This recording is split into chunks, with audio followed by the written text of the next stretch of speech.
నమస్తే, నేను సిరి. గత ప్రభుత్వ హయాంలో అమిత్ షా గారిని కలవాలంటే జగన్మోహన్ రెడ్డి గారికి చాలా కష్టం ఉండేదంట. అంటే ఎప్పుడు కూడా అపాయింట్మెంట్ కూడా అంత ఈజీగా దొరికేది కాదంట. కానీ ఇప్పుడు మాత్రం అమిత్ షా గారిని కలవాలి అంటే మాత్రం టీడీపీ ఎంపీలకు మాత్రం చాలా సులభంగా దొరుకుతుంది. ఎందుకంటే ఇప్పుడు అమిత్ షా గారి కన్ను ఏపీ మీద పడింది. ఏపీలో ఎక్కడెక్కడ అయితే అవినీతి అక్రమాలు జరిగాయో గత ప్రభుత్వ హయాంలో అక్కడ ఏమేమి జరిగినాయని తెలుసుకునే పనిలో పడ్డారని, వాళ్ళ పని కూడా కథను పట్టించాలని చెప్పేసి అయితే ఇప్పుడు మరి వాళ్ళు నిర్ణయాలు తీసుకున్నట్టు కూడా తెలుస్తుంది. సో దీనికి సంబంధించి మరి టీడీపీ ఎంపీలు అయితే కలవడం జరుగుతుంది. సానా సతీష్ కుమార్ గారు కూడా కలవడం జరిగింది. అమిత్ షా గారితో భేటీ అయితే అవ్వడం జరిగింది. సో దీని మీద మరింత సమాచారం మనకు అందజేయడానికి మనతో పాటు ఉన్నారు ప్రముఖ సీనియర్ జర్నలిస్ట్ డివిఎస్ గారు. నమస్కారం సార్. నమస్తే సార్, ఈ మధ్య కాలంలో టీడీపీ ఎంపీలు అమిత్ షా గారిని కలుస్తున్నవైనా మనం చూస్తున్నాం. అంటే అమిత్ షా గారు ఏపీ మీద మరి కన్నేసారు అనుకోవచ్చు. అంటే ఏదైతే గత ప్రభుత్వ హయాంలో జరిగినవి ఇప్పుడు జరగకుండా, అంటే వాళ్ళందరినీ బయటికి తీసుకురావడానికి, అరెస్టు చేయడానికి ఇప్పుడు ఒక రంగాన్ని అయితే సిద్ధం చేస్తున్నారని అనుకోవచ్చా సార్? మరి అంటే మొన్న శ్రీకృష్ణదేవరాయలు కలిశారు. అవును సార్. ఎవరిని? అమిత్ షా. అవును సార్. జగన్ ఉలిక్కి పడ్డాడు. ఇప్పుడు మళ్ళా సానా సతీష్ కలిశాడు. ఇవాళ అమిత్ షాని మళ్ళా జగన్మోహన్ రెడ్డికి నిద్రలేని రాత్రేనా. ఎందుకంటే ఆ రోజు కృష్ణదేవరాయలు వర్సెస్ రజని కృష్ణదేవరాయల మీద ఒక రాయి వేసింది. రాయలు మీద పడాల్సిన రాయి ఎవరి మీద పడింది? జగన్ మీద పడింది. అంటే కృష్ణదేవరాయలు ఆ రోజు లోక్సభలో మాట్లాడుతూ ఆంధ్రప్రదేశ్ లిక్కర్ స్కామ్ని టార్గెట్ చేశాడు. ఢిల్లీ లిక్కర్ స్కామ్ 100 కోట్లే, 17 మంది తిహార్ జైల్లో అరెస్ట్ అయ్యన్నారు. అంటే 100 కోట్ల ఢిల్లీ లిక్కర్ స్కామ్ మరి సిబిఐ, ఈడీ ఆ విధంగా రియాక్ట్ అయినప్పుడు ఇది దానికన్నా 1000 రెట్ల పెద్ద కుంభకోణం. ఆంధ్రప్రదేశ్ లిక్కర్ స్కామ్ అసలు 1,00,000 కోట్ల క్యాష్. ఏది 5 ఏళ్లలో జగన్ అమ్మిన మద్యం విలువ 1,00,000 కోట్లు అయితే అందులో 99,400 కోట్లు కొట్టి నగదే. ఏమైంది ఆ నగదంతా? ఆ నగదు మనీ లాండరింగ్ జరిగిందని, ఏది అతను ఎవరు, సునీల్ రెడ్డి ద్వారా నీకు 2,000 కోట్లు దుబాయ్కి వెళ్ళిందని, ఇంకో 2,000 కోట్లు ఆఫ్రికాకి వెళ్ళిందని, 4,000 కోట్ల మనీ లాండరింగ్ జరిగిందని కృష్ణదేవరాయలు లోక్సభలో ప్రసంగించాడు. అదే సాయంత్రం ఏం చేశాడు? మళ్ళీ అమిత్ షాని కలిసి మొత్తం ఆధారాలతో సహా ఇచ్చిన దీంట్లో రోజుకు 2 కోట్లు చొప్పున, నీకు నెలకి 60 కోట్లు చొప్పున, అసలు మొత్తం 5 ఏళ్లలో 3,113 కోట్లు వీళ్ళొట్టి అక్రమ వసూళ్ళు. ఏది? ఒక బ్రాందీ కేసుకు 250 రూపాయల నుంచి 400, ఒక బీర్ కేసుకు 150 రూపాయల నుంచి 300 వీళ్ళు వసూలు చేశారు. ఆ డబ్బే ఇలా విదేశాలకి నీకు మనీ లాండరింగ్ జరిగిందన్న నేపథ్యంలో ఇవాళ ఆధారాలన్నీ అమిత్ షాకి ఆయన ఇస్తే ఇవాళ లిక్కర్ మాఫియా మరి సిబిఐ ఎంటర్ అవుతుందా, ఈడీ ఎంటర్ అవుతుందా మనం అనుకున్న దీంట్లో. ఇప్పుడు ఇవాళ సానా సతీష్ అమిత్ షాతో భేటీ. అంటే సానా సతీష్ మరి మిథున్ రెడ్డిని టార్గెట్ చేశాడా? ఎందుకంటే గోదావరి జిల్లాలకు అతను ఇన్ఛార్జ్. ఎవరు? మిథున్ రెడ్డి. అతని పాత్ర మనం చూసాం డిస్టిలరీల కబ్జాలో.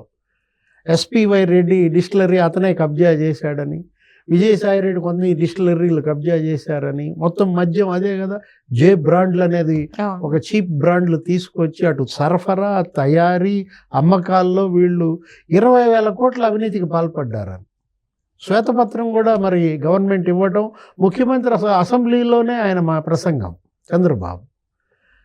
అంటే అసలు మిథున్ రెడ్డిని అరెస్ట్ చేస్తారు ఇవాళ రేపు అని అతను ఏదో ముందస్తు బెయిల్ కూడా వెళ్ళిన పరిస్థితి. మిథున్ రెడ్డి తండ్రి పెద్దిరెడ్డి దారిపడ్డాడు.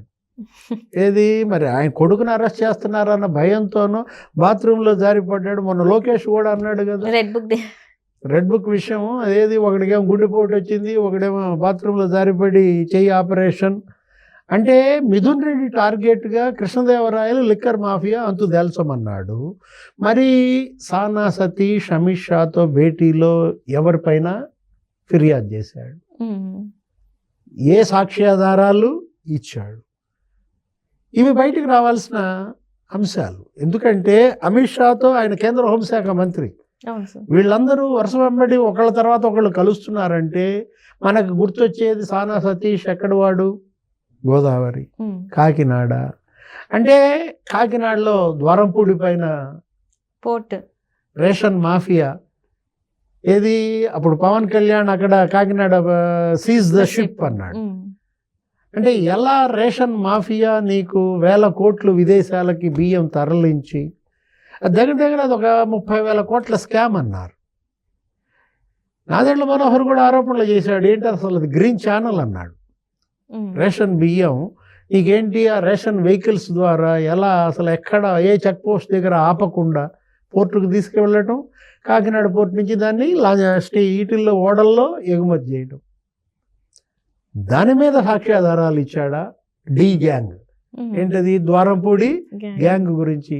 ద్వారంపూడి చంద్రశేఖర్ రెడ్డి అక్కడ ఎమ్మెల్యే, వాళ్ళ నాన్న Dwarampudi Bhaskar Reddy civil supplies corporation చైర్మన్గా, వాళ్ళ తమ్ముడు ద్వారంపూడి వీరభద్రారెడ్డి షిప్పింగ్ అసోసియేషన్కి అతనే ప్రెసిడెంట్, రైస్ మిల్లర్స్ అసోసియేషన్కి అతనే ప్రెసిడెంట్. అంటే సానా సతీష్ అమిత్ షాతో ఏం చెప్పాడు, ఎవరిపైన దర్యాప్తు అడిగాడు, ఇదా లేకపోతే కాకినాడ పోర్ట్ కాకినాడ సెజ్ కబ్జాల మీద పాయింట్ బ్లాంక్తో కేవీ రావుని బెదిరించిన కేసు, 3,600 కోట్ల రూపాయల విలువైన షేర్లు అరవిందో పరమయ్యాయి. అంటే విజయసాయి రెడ్డి వియ్యంకుడి కంపెనీ ఆ ఆధారాలు ఇచ్చాడా. అక్కడెవరు కర్త కర్మ క్రియా విక్రాంత్ రెడ్డి అన్నాడు. విజయసాయి రెడ్డి గుంటూరులో వాళ్ళ దగ్గర పోయి ప్రెస్ మీట్ కూడా బయటకు వచ్చి మాట్లాడుతూ ఏమని చెప్పాడు, దానికి కర్త కర్మ క్రియ విక్రాంత్ రెడ్డి అన్న దీంట్లో ఇప్పుడు విక్రాంత్ రెడ్డి మీద చెప్పాడా సానా సతీష్, కేవీ రావు ఫిర్యాదు అసలు మొత్తం దాని యొక్క అంశాలన్నీ గుట్టు తెల్చమన్నాడా, విజయసాయి రెడ్డి ముసుగు తీశాడా, లేకపోతే జగన్మోహన్ రెడ్డి ముసుగే తీశాడా? సూత్రధారులేగా వీళ్ళంతా, అసలు పాత్రధారులు వీళ్ళంతా. అసలు సూత్రధారి జగన్మోహన్ రెడ్డి, విక్రాంత్ రెడ్డి వెనుకున్నది అతనే, విజయసాయి రెడ్డి వెనుకున్నది అతనే, మిథున్ రెడ్డి వెనుకున్నది అతనే. మరి వీళ్ళందరినీ ఒకవేళ ఛాన్సెస్ ఉండి అరెస్ట్ అయితే ఈ కొద్ది కాలంలోనే అరెస్ట్ అయితే మరి మీరు అన్నట్టు జగన్మోహన్ రెడ్డి గారి పేరు వీళ్ళు చెప్పే ఛాన్సెస్ ఉన్నాయంటారా సార్? మరి ఇప్పుడు all roads lead to Rome అంటారు. అన్ని మార్గాలు రోమ్కే దారితీస్తాయి అన్నట్టుగా all crimes lead to Jaganmohan Reddy అంటే తాడేపల్లి ప్యాలెస్.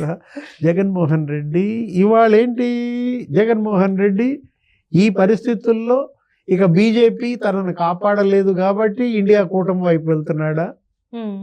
ఇప్పుడు ఆ వక్ఫ్ బిల్లులో కూడా ఇవాళ బీజేపీకి వ్యతిరేకంగా ఓటు చేస్తామని చెప్పడం ద్వారా, అంటే నీకు 33 మంది ఎంపీలు ఉన్నప్పుడేమో బీజేపీ తెచ్చిన ప్రతి బిల్లు ఆమోదించావు.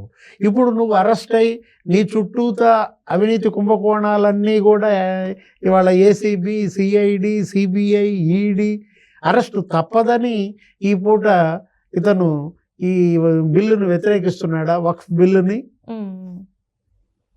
ఏదైనా జగన్మోహన్ రెడ్డి జైలుకి వెళ్ళడం ఖాయం. Right sir, right. Thank you so much sir.